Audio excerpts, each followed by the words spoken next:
Bonjour à tous. Je pense qu'on on va pouvoir y aller, ou pas tarder en tout cas. Puis si certains sont sur le chemin, ça les fera venir. Merci à tous d'être ici. Merci d'avoir su aussi décrypter le plan d'accès et d'avoir eu la persévérance pour venir jusqu'ici. On apprécie beaucoup. Nous sommes là aujourd'hui pour vous présenter ou pour pouvoir partager avec vous nos réflexions et nos travaux sur la responsabilité sociétale des entreprises et sur la manière d'intégrer la notion de durabilité dans le suivi de son pilotage économique. C'est un sujet d'actualité. C'est un point pour lequel également je vous propose comme plan. Dans un premier temps, de pouvoir faire un bref rappel du contexte des enjeux climatiques et de durabilité dans le monde de l'assurance, d'une part, de faire un petit rappel également sur les dernières évolutions du cadre réglementaire, pour ensuite essayer de présenter une démarche, dans un premier temps en tout cas, théoriser la démarche de création d'une trajectoire de décarbonation et sa déclinaison opérationnelle ensuite, dans sa mise en œuvre et dans le suivi de cette trajectoire et du respect de cette trajectoire. On fera ensuite un cas pratique en quelque sorte. En tout cas, on essaiera de dérouler ce raisonnement sur le cas de la stratégie d'investissement. Et enfin, on essaiera d'ouvrir sur les grands axes qui selon nous, pourront occuper les actuaires dans les mois et les années à venir. Pour ce faire, on s'appuiera sur plusieurs éléments. D'une part, le benchmark qu'on a constitué avec Adactis dans le cadre de notre observatoire. Et puis, Samuel nous fera également bénéficier du retour d'expérience de Vive sur le sujet.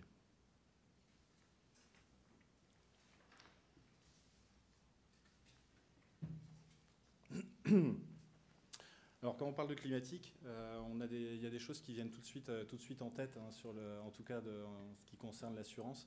Il y en a d'autres qui le sont un petit peu moins.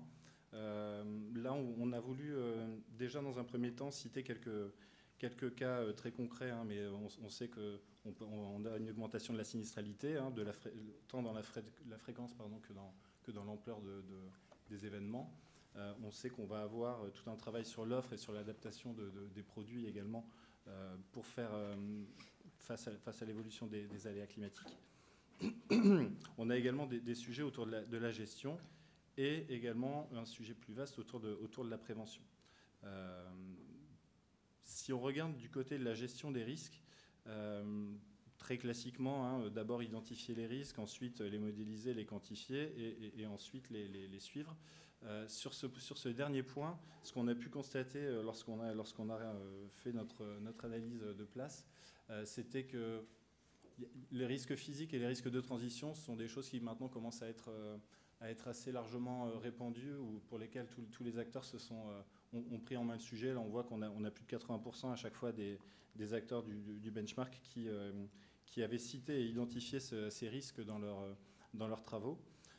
Il y en a tout un autre panel de risques que je n'ai pas forcément envie d'appeler de secondaires, mais qui aujourd'hui en tout cas sont moins captés, moins identifiés. Et alors que je pense, on a mis des proportions, mais par exemple risque de responsabilité, à peu près un tiers des acteurs l'ont identifié aujourd'hui. Un risque de réputation, c'est moins de 1 pour 5. Et des risques sur la gouvernance, sur la biodiversité ou le respect des droits de l'homme et de la corruption. Aujourd'hui, ils sont assez faiblement identifiés, en tout cas formalisés, et on s'attend à ce que dans les années à venir et dès cette année, progressivement, la proportion puisse tendre, en tout cas sensiblement augmenter. Donc on voit que de ce point de vue-là, au niveau du dispositif de gestion des risques, par rapport au climatique, par rapport à la durabilité, à date, il y a encore un déficit en termes d'identification et de cartographie des risques dans le cadre du scope de la durabilité.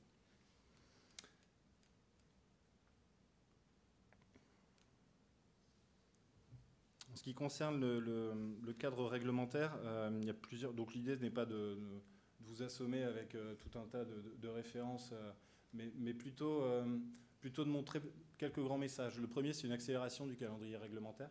On le voit sur les dernières années, il ne se passe pas un an sans qu'on ait une nouvelle réglementation, qu'elle soit au niveau européen, que ce soit la déclinaison au niveau français ou quand le gouvernement français décide lui-même d'aller potentiellement plus loin que les orientations européennes.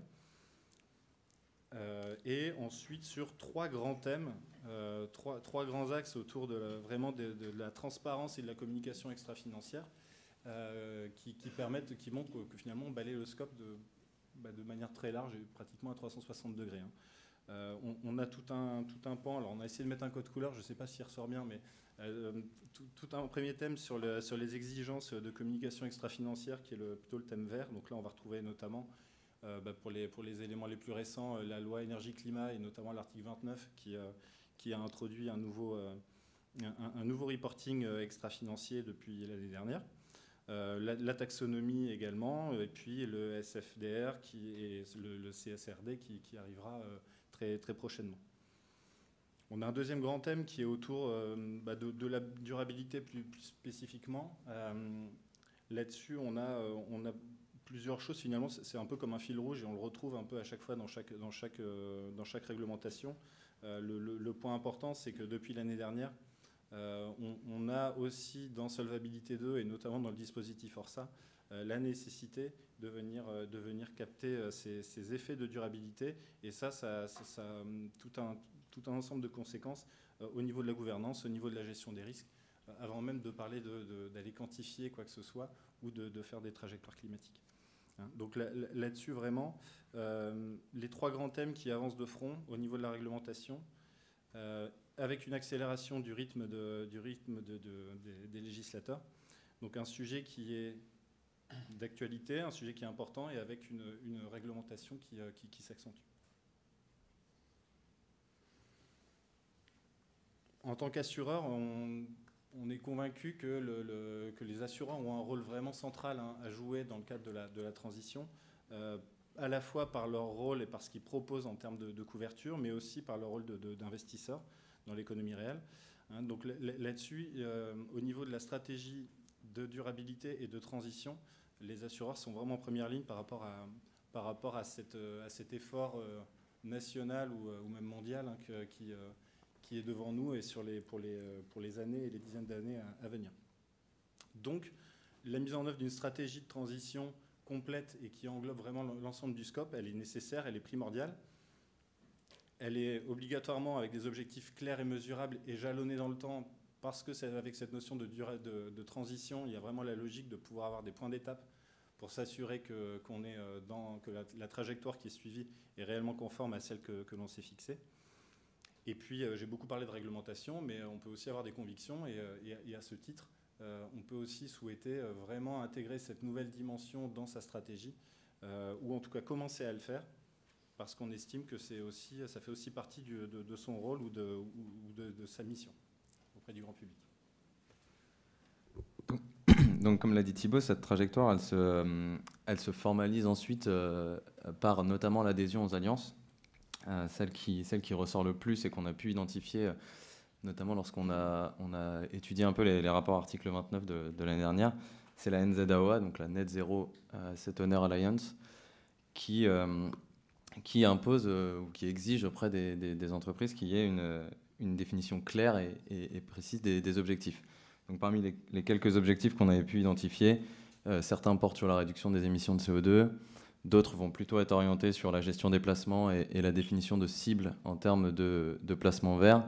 Et puis certains vont plutôt porter sur la partie gestion, finalement, et le lien avec les émetteurs en leur demandant de définir une stratégie de décarbonation ou en leur demandant d'adopter une stratégie d'alignement avec les accords de Paris.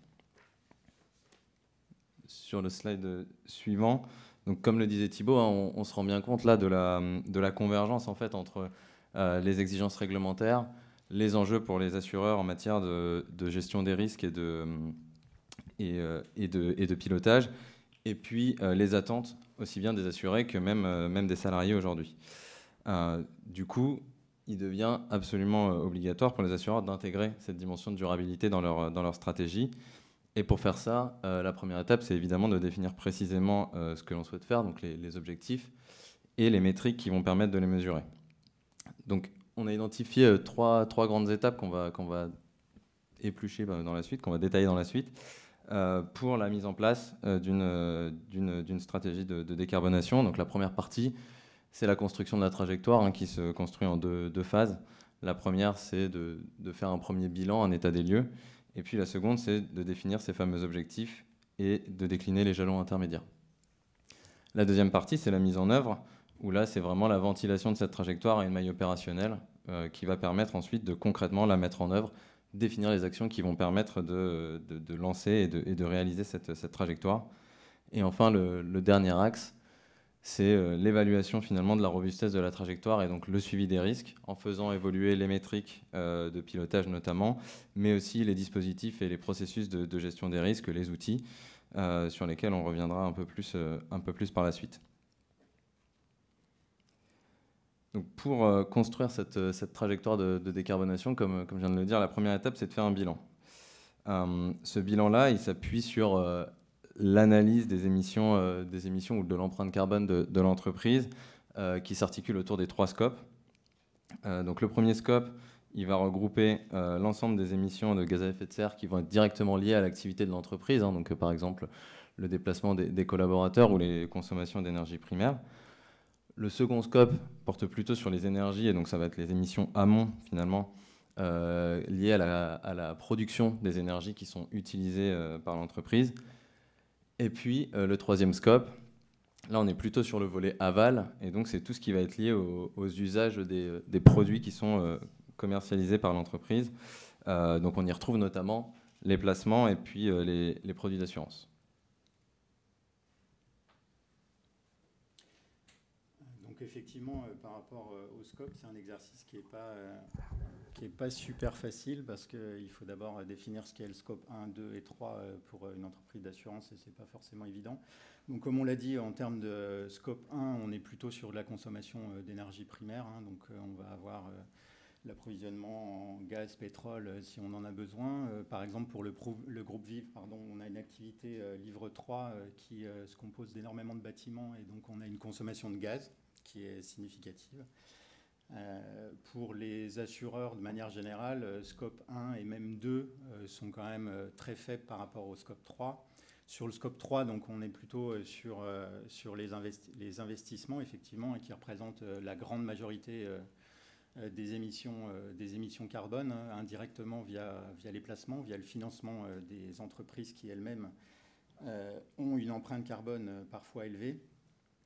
Donc en termes de métriques, puisque c'était l'objet de cette slide, il y a différentes métriques qui sont disponibles. Alors on parle parfois de la température de portefeuille. Donc de ma compréhension, c'est dans quelle trajectoire on s'inscrit à horizon 2100, à savoir quelle température, quelle élévation de température on est, quoi. Donc ça, c'est quelque chose qui est très pertinent pour répondre à l'objectif climat. Maintenant, en termes de disponibilité des données et puis en termes d'évaluation, c'est pas forcément super évident. Donc c'est une métrique qui est peut-être pas encore totalement mature, on va dire. Celle qui est la plus utilisée, c'est clairement l'empreinte carbone. Donc là maintenant, on arrive à des taux de couverture sur les placements qui sont quand même assez élevés. J'ai entendu parler de 75%. Donc on arrive à mesurer assez bien sur son portefeuille d'investissement, alors via des fournisseurs de données, etc. Donc c'est pas totalement direct non plus, mais avec quelques difficultés donc sur le private equity ou sur un certain nombre de titres où l'empreinte carbone n'est pas forcément facile à mesurer. L'intensité carbone, qui est un indicateur un peu différent, qui se ramène plutôt au chiffre d'affaires, à l'activité de l'entreprise, aux millions d'euros qu'on investit dans cette entreprise et qui permet de donner une vision un petit peu différente de l'empreinte carbone de son portefeuille. Ce qu'on peut noter aussi, c'est que sur les actifs qu'on appelle réels, donc particulièrement l'immobilier, on peut avoir des métriques qui sont un peu plus précises parce qu'on maîtrise vraiment ces placements, donc on peut suivre des choses un peu plus précises que simplement l'empreinte carbone ou la température du portefeuille si on s'amuse à faire ce genre de choses. Et puis à noter aussi qu'en termes de métriques, on a aussi des choses qui se mettent en place sur notamment la destruction de la biodiversité. Donc il y a un indicateur, la MSA notamment, qui commence à se diffuser et qui mesure l'abondance moyenne des espèces, de la biodiversité. Et donc, nous, notamment, Vive, on essaye de mesurer un petit peu la valeur de cette métrique sur notre portefeuille, sachant que là, on va être quand même beaucoup sur l'agriculture et l'alimentaire. Voilà, donc en termes de bilan carbone, c'est un exercice quand même qui est assez long à faire. Au niveau du groupe Vive, on est relativement bien avancé, même si il y a des vrais sujets de consolidation. Après, on se retrouve comme dans la consolidation comptable avec des doubles comptages, etc. Donc c'est assez sympathique. Donc à partir de là, de ce bilan, enfin, ou d'ailleurs sans ce bilan, on doit définir aussi une trajectoire de décarbonation. Donc avec les accords de Paris, enfin, dans les grandes lignes, tout est à peu près fixé, c'est-à-dire qu'on doit suivre les accords de Paris. On a finalement très peu de jalons, parce que c'est aussi quelque chose qu'il faut mettre en place. Donc on parle de 2030 notamment, mais voilà, on a 2030, 2050. Entre aujourd'hui et 2030 et 2030-2050, il faut réfléchir à la manière dont on avance, puisque l'objectif zéro carbone 2050, il n'est pas si facile que ça à atteindre. Pour l'instant, sur les placements, on est quand même sur des empreintes carbone positives. On a très peu d'empreintes carbone négatives. Donc, pour arriver à zéro, il faut quand même... il va falloir trouver des solutions. Donc, en ce qui nous concerne, et j'ai l'impression aussi sur le marché, donc on a les grandes lignes qui sont fixées, pas forcément les jalons. Et pas toujours non plus les ventilations par scope, thématique, etc. Donc avec des choses qui s'ajoutent les unes aux autres, c'est-à-dire la température du portefeuille, la biodiversité, comme on l'a vu, des émissions de titres verts, plein de choses, mais encore beaucoup de travail pour avoir... je dirais, une trajectoire très bien modélisée avec la capacité derrière de faire du reporting, du suivi et de l'ajustement si nécessaire.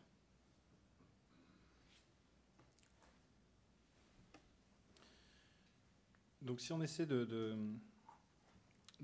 prendre le cas des investissements et de décliner cette approche, on a dit les deux premiers points, les deux premiers aspects qu'on va vouloir avoir, c'est définir une maille d'analyse et définir là où les métriques qui vont nous permettre de suivre le respect de cette trajectoire. Dans le cas des investissements, ce qu'on va chercher à avoir, c'est une maille qui va nous permettre de fixer notre trajectoire, donc notre cible, on va dire à l'ultime, en tout cas à l'échéance, de décliner aussi nos trajectoires en objectifs intermédiaires. Mais là, l'idée, c'est pas non plus de tout casser ou de tout remettre à plat par rapport à ce qui existe déjà au niveau des investissements et notamment au niveau des indicateurs. L'idée, au contraire, c'est plutôt de venir ajouter comme une dimension supplémentaire d'analyse, une ou des dimensions, mais plutôt de venir s'ajouter aux dispositifs existants, venir enrichir plutôt que remplacer. Donc l'idée, c'est bien que le lien soit faisable et soit fait avec les indicateurs usuels qui sont en place. Quelques points de spécificité par rapport à la question des investissements.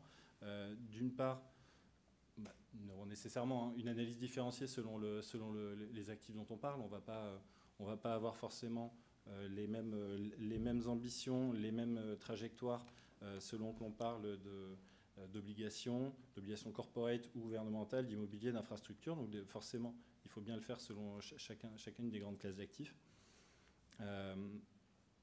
Là, quand on parle aussi d'investissement, on a forcément la notion des nouveaux investissements, des investissements futurs. La question se pose aussi de tout ce qui a déjà été pris par le passé. Dans la grande majorité des cas, on se focalise surtout on regarde surtout devant et pas trop derrière ou ce qu'on a en portefeuille. Mais en tout cas, c'est quand même une réflexion, c'est quand même intégré dans la réflexion lorsqu'on veut décliner sa stratégie. Et puis il y a aussi cette notion de prendre en compte la trajectoire de décarbonation des émetteurs. Mais ça, on va y revenir un petit peu par la suite. Au niveau des métriques, alors on a utilisé le terme interprétable, et puis ce matin, pendant la table ronde sur l'eau, le terme est venu et je me suis dit qu'il était peut-être il pouvait peut-être être interprété pour le coup, au sens compréhensible dans cette phrase, et pas au sens qui peut être interprété et donc qui ne va pas avoir la même valeur selon qu'on demande à l'un ou à l'autre. Mais ce qu'on va vouloir avoir, c'est effectivement des métriques qui soient facilement compréhensibles, qui soient mesurables, et donc méthodologie stabilisée. Là, pourquoi on le précise? Parce qu'aujourd'hui, on voit que on est sur des sujets qui sont assez relativement nouveaux, et nécessairement, on n'est sans doute pas encore tout à fait au niveau de la cible par rapport à la définition de toutes les méthodologies. Donc ça, c'est une difficulté. On choisit un indicateur, mais si la méthode d'évaluation de l'indicateur évolue d'une année à l'autre, en termes d'interprétation, c'est compliqué. Et ensuite, que cette métrique, elle soit agrégeable ou désagrégeable, c'est-à-dire qu'on puisse avoir cette même mesure dans une vision globale, mais aussi pouvoir descendre à un niveau beaucoup plus granulaire, et parce que concrètement, au niveau de la opérationnelle, c'est bien une maille plus fine qu'on va avoir besoin de faire ce travail-là. Donc vraiment, les grands, dans le choix des indicateurs, ces éléments-là sont vraiment très importants. Certains le sont d'ailleurs plus facilement agréables que d'autres, voire ne le sont pas. Donc il y a une vraie difficulté là-dessus.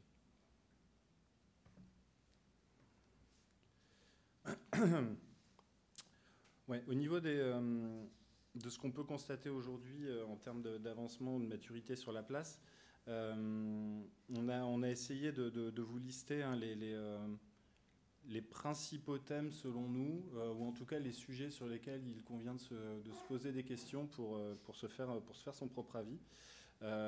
Certains sont plus avancés que d'autres, hein, mais la construction des grilles d'investissement qui intègrent ces nouveaux indicateurs, ces nouveaux critères, forcément. Faire un lien aussi avec lorsqu'on a une politique d'exclusion de certains secteurs d'activité, comment on vient bien définir ces critères en lien avec la volonté ou la stratégie de transition de l'entreprise. La refonte de l'analyse crédit, donc ça c'est un sujet passionnant et sur lequel on pourrait parler vraiment à part entière.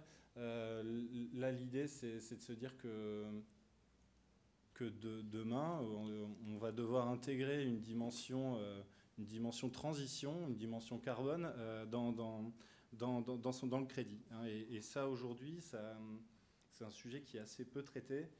C'est un sujet sur lequel beaucoup de monde se pose des questions. Il y a encore beaucoup de choses à faire là-dessus, mais c'est un vrai enjeu et qui est encore plutôt devant nous que derrière. Définition des critères d'efficacité pour la sélection d'émetteurs d'un même secteur. Donc là, ouais, cette notion d'intensité carbone, hein, de dire finalement à secteur équivalent, est-ce qu'il y en a un qui a une production de carbone inférieure à l'autre pour une unité de produite, hein. Donc ça, c'est cette notion d'intensité qui est très intéressante et qui est très complémentaire en fait, hein, de l'empreinte. Alors c'est un exemple, mais il y a vraiment cette idée de dire finalement, il y a la question des secteurs dans lesquels les secteurs que je veux privilégier, mais comment je choisis aussi au sein de mes secteurs les émetteurs les émetteurs dans lesquels je vais investir.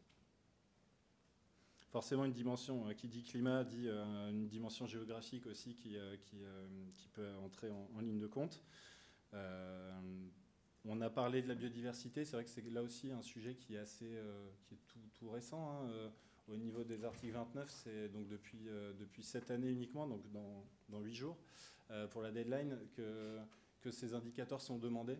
Donc là aussi, je pense que, mais comme le disait Samuel, on est sur des notions, des indicateurs qui doivent encore, pour lequel je pense qu'il y a un travail de pédagogie déjà à faire en interne, parce que c'est pas clair pour tout le monde, et aussi une certaine appropriation de ces indicateurs, qui n'est pas encore totale. Les budgets de transition, ça c'est un sujet qui nous tient à cœur. On a parlé très brièvement en intro de la taxonomie et globalement de la sectorisation des investissements. Aujourd'hui, nous on identifie un risque, ou en tout cas un facteur limitant, c'est que ça permet d'avoir une photo à date de la couleur de vos investissements, mais vous perdez vraiment cette logique de politique de transition de l'émetteur. Je m'explique. Dans ce cas, on n'a qu'à investir que dans des secteurs verts et puis on passe tout là-dedans et puis tout va bien. Mais on est dans un monde qui est un petit peu plus complexe que ça. On est dans l'économie réelle. Et aussi, on peut vouloir aider à la transition une entreprise ou un secteur qui a pris des engagements forts et qui a besoin de financement pour y arriver et se dire, en tant qu'investisseur, je souhaite défendre cette politique-là parce qu'elle me parle, parce qu'elle est conforme à nos politiques et à nos valeurs. Et donc, je vais financer cette transition. Pourquoi on parle de budget transition ?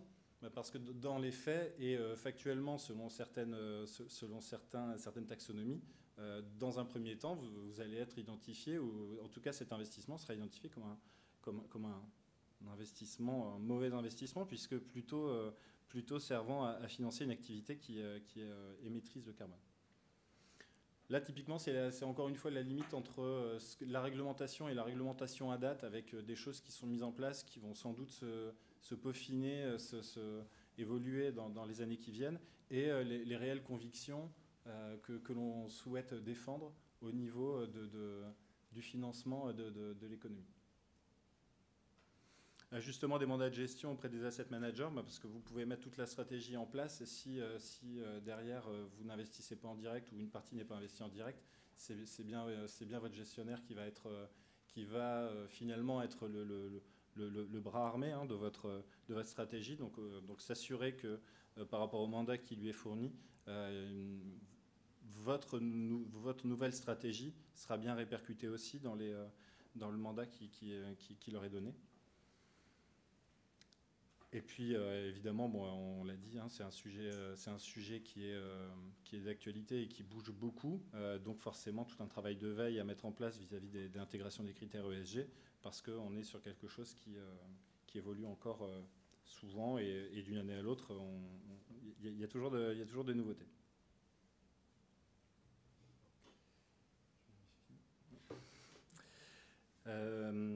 Ok. Enjeux et limites, rapidement. Comme toujours, le prérequis, c'est déjà de s'assurer qu'il y a une même perception et une même vision entre le top management, entre la direction générale, le comité de direction. C'est vraiment le b.a.-ba, le prérequis.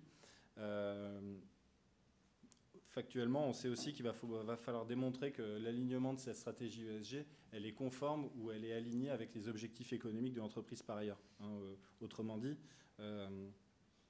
on est prêt à faire des choses, on est prêt à les mettre en place. En revanche, il ne faut pas que ça soit au détriment de la rentabilité ou en tout cas dans des proportions qui seraient identifiées préalablement et actées. Mais en tout cas, cette nouvelle stratégie, elle doit venir s'intégrer dans les objectifs économiques de l'entreprise. On a le second enjeu, j'en ai un petit peu parlé auparavant, on reste dans une économie de marché. Pour ça, sur les investissements, il faut qu'on ait à la fois des actifs suffisamment liquides, suffisamment profonds. Donc la conclusion, c'est dans tous les cas toujours d'être diversifié. Donc là-dessus, ne pas abandonner entre guillemets les entreprises qui cherchent à financer leur propre transition. Les limites, c'est le point qui revient à chaque fois qu'on parle de ces sujets-là. Il y a toujours la question de la donnée qui revient. À date, c'est encore un point de frottement, mais on a aussi encore des difficultés à ce niveau-là pour plusieurs acteurs. Et puis enfin, s'assurer de l'exhaustivité, ou en tout cas tendre vers l'exhaustivité des indicateurs, ou en tout cas que les indicateurs tendent à couvrir l'exhaustivité du portefeuille. Pourquoi je dis ça, c'est que sur ce qu'on a vu, au niveau de notre benchmark, on constate que en moyenne, c'est à peu près la moitié des placements qui est couverte par les indicateurs, comme notamment la température de portefeuille et l'empreinte carbone. Donc ça s'explique parce qu'en fonction du type d'investissement, on a des infos qui sont plus ou moins faciles, qui sont disponibles ou qui ne le sont pas. Donc ça, c'est la difficulté opérationnelle, mais dans les faits, on a besoin de trouver des solutions et des réponses pour pouvoir amener des évaluations, ce type d'indicateurs sur les autres classes d'actifs. Hein. Mais après, en grande majorité, hein, actions, obligations, immobilier, mais il n'y a pas que ça dans les placements des assureurs.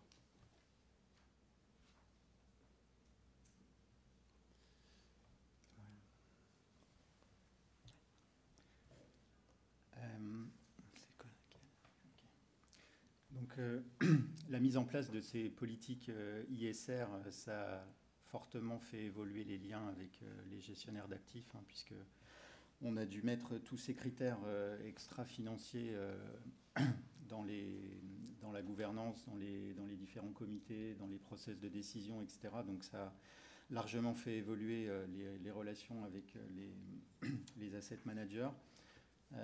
Encore une fois, pour illustrer, côté Vive, hein, nous, on a 85% de nos actifs qui sont gérés par notre asset manager maison, donc on a eu peut-être un peu plus de facilité que les autres à mettre en place ce genre de choses, mais effectivement, ça a été assez chamboulé quand même.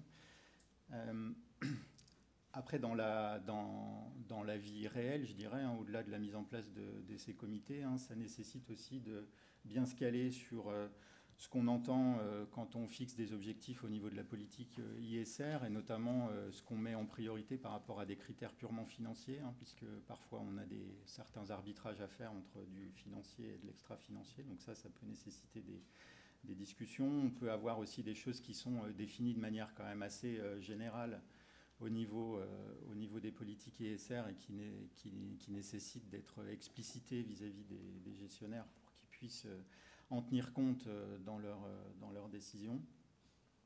Et puis effectivement, il y a aussi quelque chose de plus nouveau et de très lié à l'ESG, hein, qui est le fait qu'on exige maintenant des asset managers qui nous représentent au sein des assemblées générales des entreprises dont on est actionnaire et qui pèsent sur les décisions qui sont prises en matière ESG. Donc ça, c'est vraiment exigé et en tout cas pour nous, c'est la plupart du temps bien suivi. On a des comités spéciaux qui suivent l'effectivité de ces mesures d'engagement, hein, comme on dit dans la politique ISR.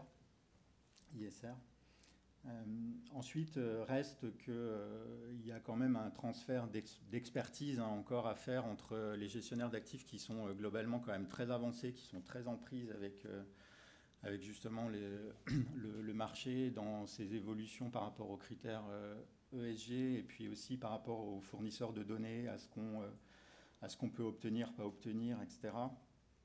Et les directions des investissements sont encore un peu en retard souvent par rapport à ça. Et donc, quand on est sur des définitions de politique d'investissement, on n'a pas toujours la notion de ce qui est disponible et pas disponible, par exemple, ou de la qualité de la donnée sous-jacente, etc. Parce qu'il y a des choses qui paraissent disponibles, mais qui sont en fait d'une qualité tout à fait discutable. Donc, et ça, les asset managers sont quand même... maintenant, ont complètement intégré ce service quelque part dans leur activité et sont vraiment plus experts, je dirais, en général, que les directions des investissements ou encore plus d'ALM et encore plus, comme moi, risque avec l'actif, le passif. Donc on voit ça vraiment de très très loin. Donc c'est un transfert d'expertise qui va se faire progressivement, mais qui est néanmoins nécessaire pour qu'on puisse bien relier les analyses qu'on peut faire d'un point de vue macro au niveau de l'entreprise avec des décisions vraiment très opérationnelles côté placement. Alors effectivement, par rapport à la trajectoire de décarbonation, on en parlait tout à l'heure, une fois qu'on l'a définie, l'idée c'est de pouvoir la suivre et puis de pouvoir communiquer autour des réussites par rapport à cette trajectoire. Donc comme je le disais tout à l'heure, en tout cas du point de vue de Vive, hein, on n'est pas suffisamment avancé dans les jalons qui sont nécessaires à la réussite des ambitions qu'on s'est fixées à horizon 2030-2050. Donc on ne peut pas prétendre aujourd'hui avoir un tableau de bord qui nous permet de dire si oui ou non on est clairement sur la trajectoire qu'on s'est définie. Néanmoins, on a intégré, je pense, comme la plupart d'entre vous, un certain nombre de critères ESG dans notre reporting financier. Et maintenant, on est en capacité de communiquer sur quand même pas mal de choses. On parlait de l'empreinte carbone, de l'intensité carbone. On collecte tous nos investissements obligataires verts, bruns aussi. Et donc, on a un reporting vraiment régulier, automatisé sur tous ces aspects qui nous permettront justement, à l'arrivée, de pouvoir avoir un suivi de notre trajectoire.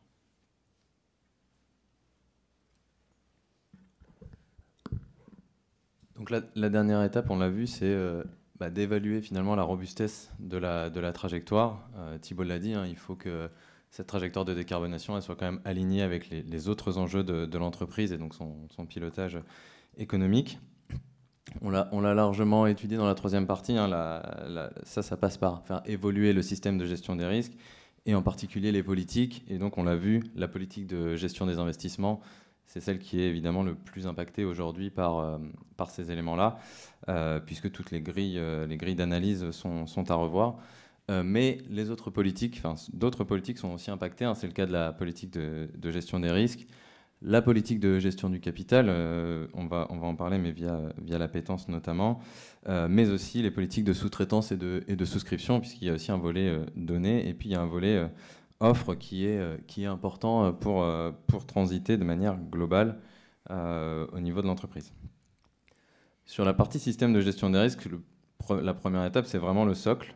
Et le socle, c'est la cartographie des risques. Donc on l'a vu tout à l'heure, il y a un certain nombre de risques qui sont déjà identifiés, qui apparaissent au fur et à mesure dans les cartographies des risques. Néanmoins, la prochaine étape, c'est finalement de coter la matérialité de ces risques-là et d'avoir aussi une idée un peu plus précise de leur réalisation. Samuel le disait.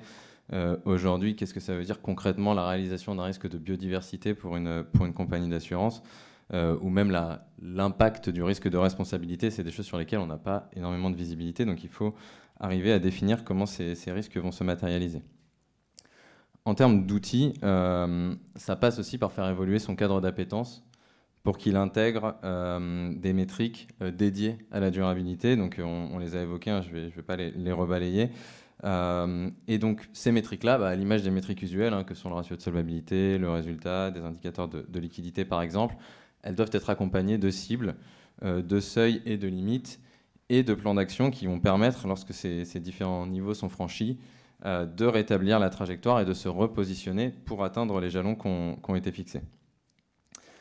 Tout ça se fait du coup, comme l'a dit Samuel, en suivant et en intégrant ces indicateurs-là dans les tableaux de bord et en les intégrant pas dans un canal dédié, mais finalement à ce qu'ils prennent part complètement à la gestion des risques dans son intégralité. Donc l'enjeu suivant, c'est une fois qu'on a défini ce cadre-là, qu'on a bien identifié les risques, c'est de quantifier les risques. Et pour faire ça, l'idée ici, l'enjeu principal que nous on a identifié, c'est vraiment d'arriver à réconcilier l'horizon auquel va être définie la trajectoire de décarbonation, qui est un horizon de long terme, 2050, et l'horizon de pilotage de l'entreprise, du business plan, qui lui est un peu plus court, autour de 2026 aujourd'hui. Ce qu'on voit apparaître sur ce schéma, c'est que finalement, les quelques premières années du business plan sont en fait aujourd'hui une étape cruciale, puisque c'est pendant ces années-là qu'on va lancer les actions qui vont nous permettre d'initier cette trajectoire de décarbonation.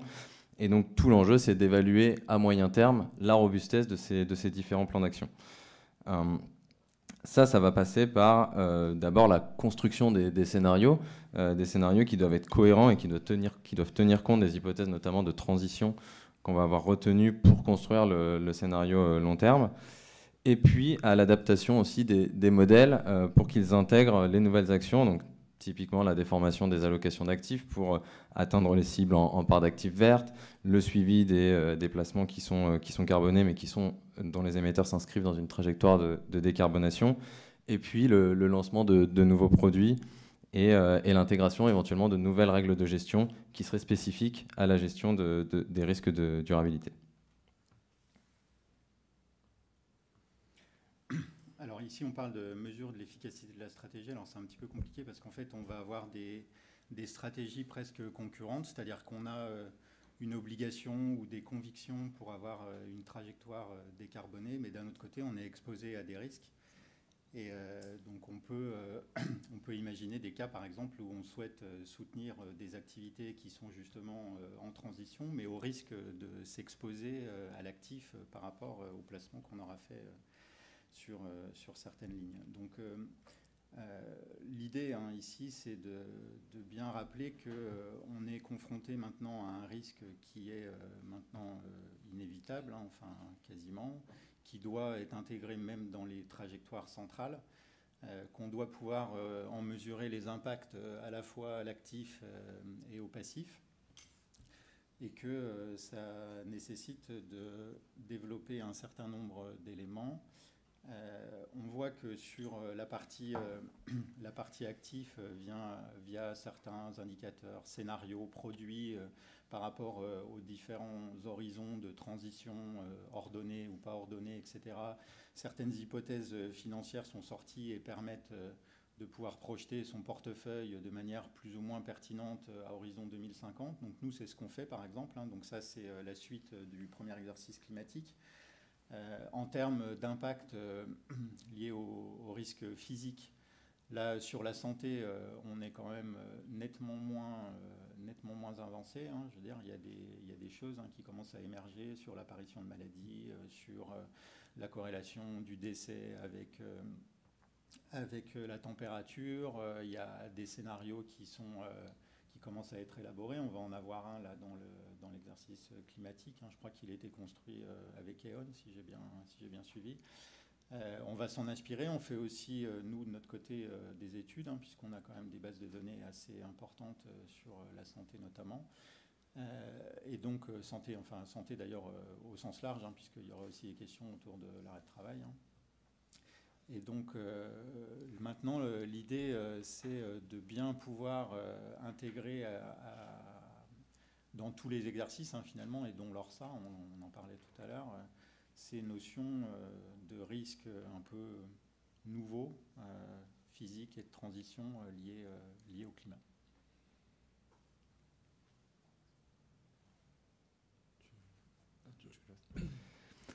Donc, pour conclure sur cette partie-là, le dernier morceau et la conviction que nous, on a, c'est que finalement, aujourd'hui, ça devient compliqué de faire autre chose qu'un ORSA climatique. Ce qu'on entend par ORSA climatique, c'est un ORSA qui, nativement, dans ses scénarios, intègre les risques de durabilité et qui n'est pas simplement constitué d'un scénario spécifique qui prendra en compte ces risques-là. L'idée derrière ça, c'est que, finalement, quelle que soit sa forme, la transition, elle va avoir lieu. Alors comment, on ne sait pas vraiment encore, mais en tout cas, elle va avoir lieu. En conséquence, dès la construction du scénario central, il faut intégrer une hypothèse de transition. Et finalement, ensuite, les chocs qu'on a l'habitude de faire, les chocs systémiques de marché ou autres, ou des chocs liés à d'autres formes de transition, vont constituer les scénarios stressés et vont être déduits sur la base de ce premier scénario central qui intègre déjà des hypothèses de transition. L'intérêt aussi de ce type de trajectoire, c'est que ça permettra d'apprécier à un peu plus long terme l'efficacité de certaines actions qui vont pas avoir des retours immédiats, mais qui vont mettre un peu plus de temps à se concrétiser, notamment pour différencier certains placements qu'on aurait du mal à abandonner aujourd'hui compte tenu du rendement qu'ils peuvent générer. Je crois qu'on a mangé tout le temps, donc je conclus. Donc en synthèse, donc on l'a dit, c'est vraiment une convergence d'un certain nombre d'éléments, le réglementaire, les attentes des clients, même des salariés aujourd'hui, et les enjeux de risque et de protection qui obligent les assureurs à vraiment prendre à bras-le-cœur cette problématique-là. Il y a des nouvelles interactions qui se mettent en place avec les gestionnaires d'actifs, un suivi beaucoup plus poussé, des échanges d'expertise aussi plus matériels.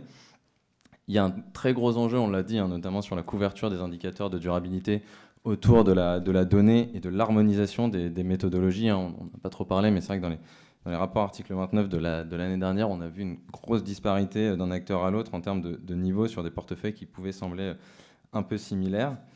Et puis, il y a tout le volet finalement intégré de nouveaux indicateurs dans sa stratégie de gestion des risques, notamment aussi dans l'évaluation des indicateurs actuels qu'il va falloir faire évoluer, par exemple le BGS dans le cadre de l'ORSA. Le dernier point, c'est ce fameux changement de paradigme qui nous paraît le plus important, et c'est vraiment de se dire qu'il faut intégrer dès le scénario central une hypothèse de transition dans les scénarios. Donc pour faire tout ça, on a identifié ici trois axes. Le premier, c'est vraiment sur la donnée, donc c'est l'appropriation et l'approfondissement de l'analyse des métriques. Sur certaines, c'est plus un sujet de couverture, sur d'autres, comme pour la biodiversité, c'est plutôt un sujet de bien comprendre ce qu'on mesure et comment on peut avoir une action dessus. Il y a, on en parle dans une salle pas très loin, l'exercice climatique ACPR cette année qui arrive et qui permettra là aussi d'harmoniser un certain nombre de méthodologies. Et puis enfin, la communication extra-financière qui va chaque année se répliquer et où les processus vont sans doute aussi s'harmoniser avec la nouvelle version du rapport article 29 qui sera sur la version complète cette année, qui doit être remise au plus tard le 30 juin. Je pense qu'on peut déborder un peu si vous avez des questions.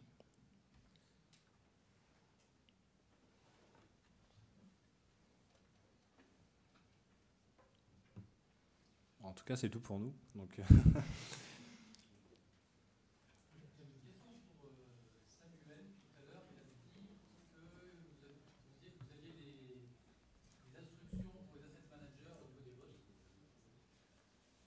Au niveau des...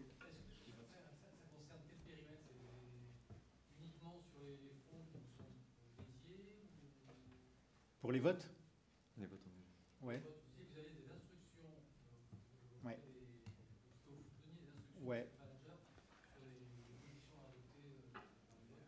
Ouais.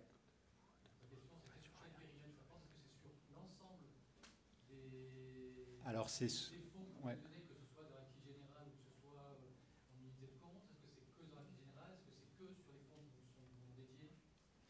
On est, je pense, sur l'ensemble des fonds gérés par Egamo. Ouais. Donc, en fait, on arrive après à être représenté soit Egamo lui-même le fait, soit via des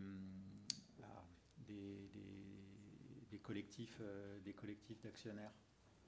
Donc après, en concret, honnêtement, je sais pas répondre comment ça s'opère, mais en tout cas, c'est ce qu'on leur demande et j'ai compris que c'est ce qu'ils faisaient. Et Egamo, c'est notre gestionnaire d'actifs, pardon. Donc, ouais. Ouais. Ouais. Ouais. Non. Ah, c'était ça la question. Okay.